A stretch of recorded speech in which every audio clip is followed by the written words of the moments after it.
வணக்கம். மணலூர்பேட்டை பகுதியில் ஆற்று திருவிழாவில் பலூன் கேஸ் வெடித்த நிகழ்வில் கலா என்ற பெண்மணி உயிரிழப்பு. மாதேஷ் 11 வயது. அந்த சிறுவன் மேல் சிகிச்சைக்காக சென்னை ஸ்டாலின் மருத்துவமனையில் அனுமதி. தருண் வயது 14. சந்தியா என்ற 27 வயது பெண்மணி மேல் சிகிச்சைக்காக வேலூர் சிஎம்சி மருத்துவமனையில் அனுமதி.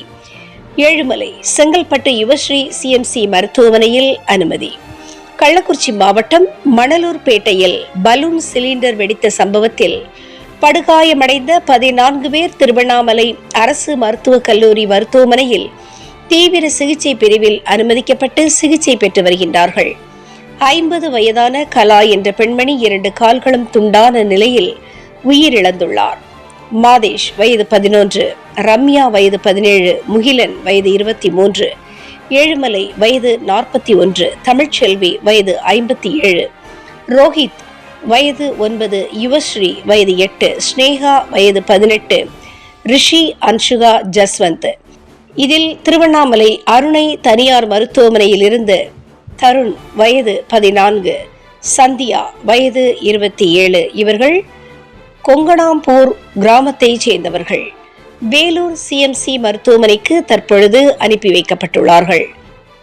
மேலும் மாதேஷ் என்கின்ற சிறுவன் மேல் சிகிச்சைக்காக சென்னை ஸ்டாலின் மருத்துவமனைக்கு அனுப்பி வைக்கப்பட்டுள்ளார். மேலும் காயமடைந்த ஏழுமலை என்பவர் செங்கல்பட்டு அரசு மருத்துவமனைக்கும் யுவஸ்ரீ என்ற சிறுமி சிஎம்சி மருத்துவமனைக்கும் அனுப்பி வைக்கப்பட்டுள்ளனர். தற்பொழுது திருவண்ணாமலை மருத்துவமனை மருத்துவக் கல்லூரியில் 9 நபர்கள் சிகிச்சை பெற்று வருகின்றார்கள். மாவட்டம் மணலூர்பேட்டை பகுதியில் தென்பெண்ணை ஆற்றில் ஆற்று திருவிழா நடைபெற்ற போது இன்று மாலை 7:15 ஒரு 7:15 மணிக்கு பலூன் நிரப்புவதற்காக ஹீலியம் கொண்டு பலூன் நிரப்புவதற்காக செய்யப்பட்ட அந்த வேலையின் போது ஒரு சிலிண்டர் வெடித்து ஒரு 19 நபர்கள் பாதிக்கப்பட்டனர். அதில் ஒரு நபர் சம்பவ இடத்திலேயே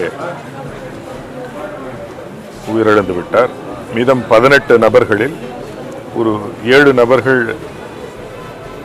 ஒரு கடுமையான காயம் இருந்ததன் பேரில் வேலூர் சிஎம்சிக்கு ரெஃபர் செய்யப்பட்டுள்ளது.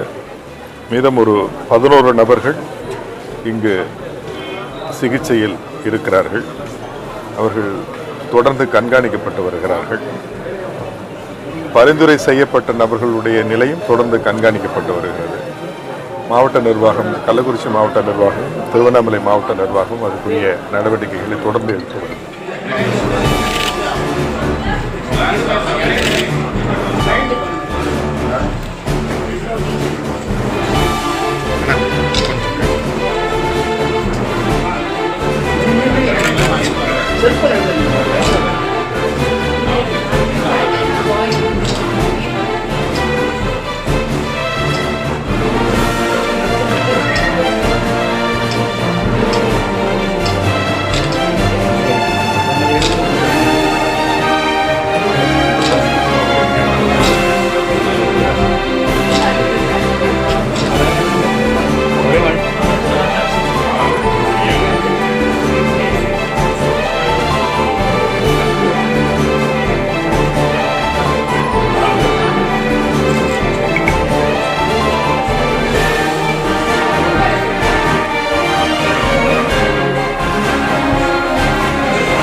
சந்தோஷம்.